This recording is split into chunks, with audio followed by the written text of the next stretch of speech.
Screaming for your life beneath the windows of your own neighbors. Windows full of people who hear you, who see the shadow moving, but no one comes. Not because they're evil, but because they think someone else will. This is the murder that made the world question what it means to be human. Her name was Catherine Suzanne. Katie, 28 years old, sharp, funny, loved by everyone who actually knew her. By day, a planner dreaming of opening her own restaurant. By night, a hard-working bar manager heading home after a long shift. She lived in New Gardens, Queens, sharing an apartment with the woman she loved, quietly in a world that wasn't ready to understand them. It's 2:30 a.m., March 30, 1964. Katie parks her car just short walk from home. This street is quiet, the kind of quiet that feels safe because home is only steps away.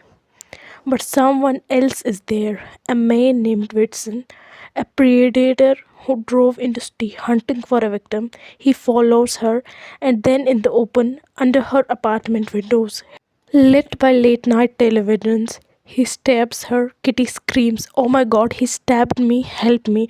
A window slams open. A man shouts, "Leave that girl alone," and for a moment he runs. Kitty, bleeding, drags herself towards the entrance of her building.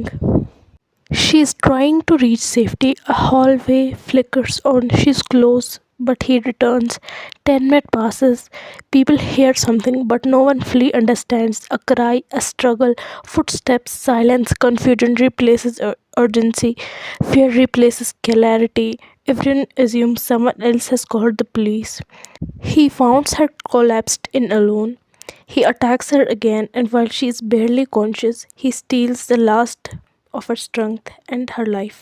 She dies in arms of a neighbor who finally comes down, but far too late.